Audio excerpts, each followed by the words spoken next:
A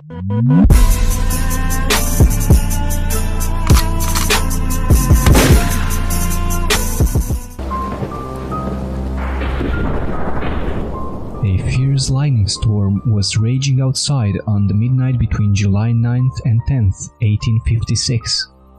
Gica Tesla was about to give birth to the baby that was going to change the world forever using his electrifying inventions.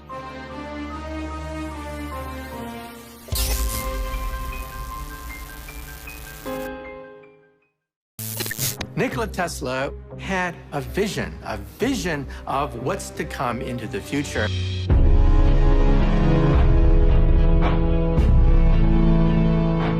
Milutin Tesla was a righteous Orthodox priest and took the ongoing storm as a bad omen, especially that during the birth procedure there was a great battle between thunder and lightning.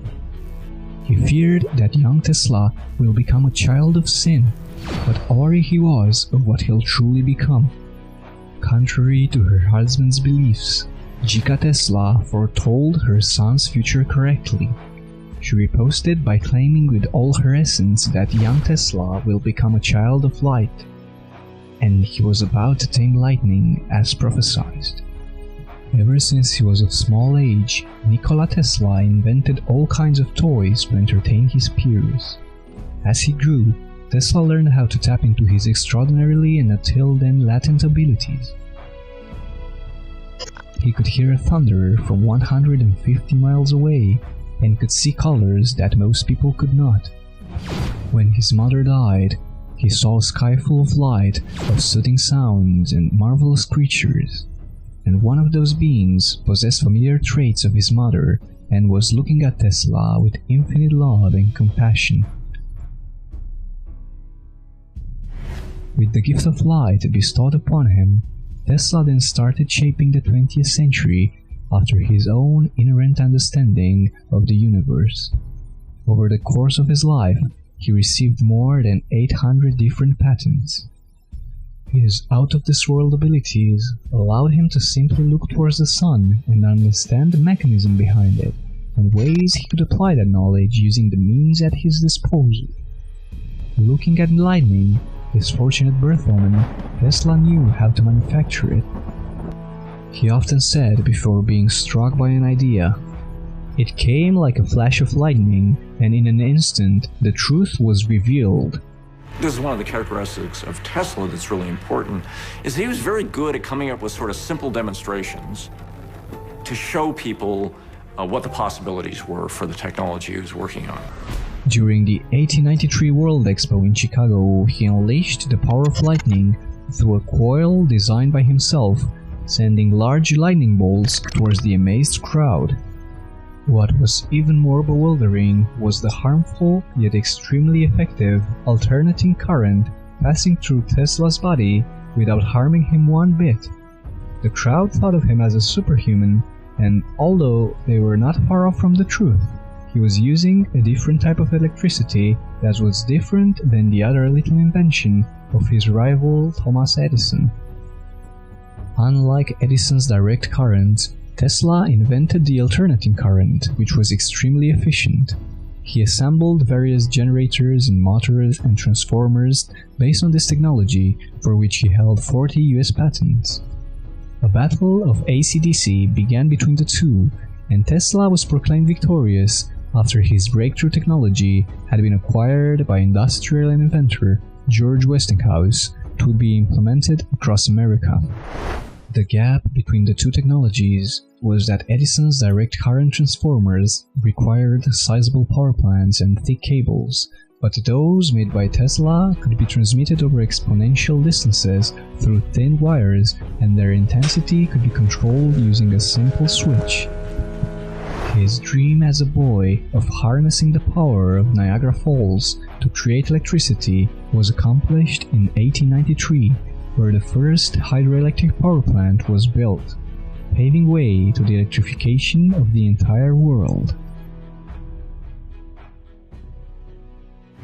Well, he was a real pioneer. He had to team with George Westinghouse to wire Niagara Falls. It was one of the first major applications of hydroelectric power in the United States and the world.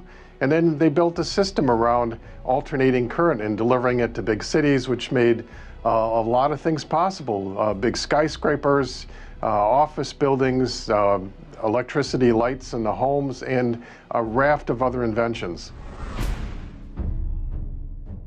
Tesla is also credited for the invention of the electric motor, present in every appliance in your house today.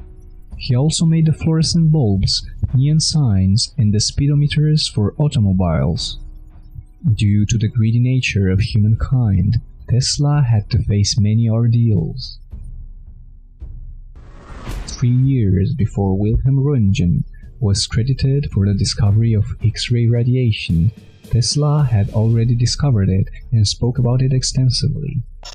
Once he was offered $5,000 to enhance some ideas of Thomas Edison, but after doing so, Edison renounced his part of the bargain by claiming the deal was a mere joke. About the bonus, the $50,000. You said if I successfully designed a DC generator, that I would get a bonus of $50,000. That was a joke. How was that a joke? You obviously don't understand our American sense of humor. Among the many merit awards stripped off Tesla, we count the invention of the radio in 1893, for which Tesla received a patent, but in 1904, the award went to Guglielmo Marconi because the inventors backing him up were none others than Edison and Andrew Carnegie. After 29 years of continuously fighting to recognize his patent, Tesla had finally received hearing from the US Supreme Court, which determined that 15 out of Marconi's 16 patents were instead invented by Nikola Tesla. The Supreme Court ruled out in his favor, unfortunately 1 year after he died. He was a man so much ahead of the era he was born.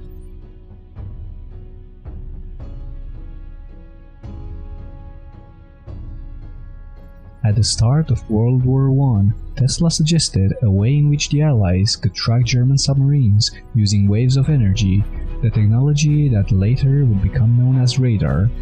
Edison yet again dismissed his idea as absurd.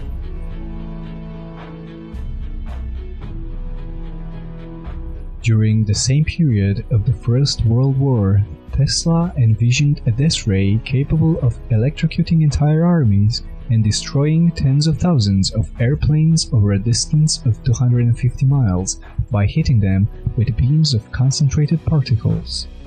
He believed that empowering every nation with such death rays, or peace beams as he dubbed them, would make them renounce war because of the fair share of mass destruction arsenal all of them would possess. J.P. Morgan was the first man contacted by Tesla to ask for funding to bring his project to life, but no deal was reached, so when the war had started, he delivered elaborate papers of the weapon free of charge to various Allied countries fighting in the war.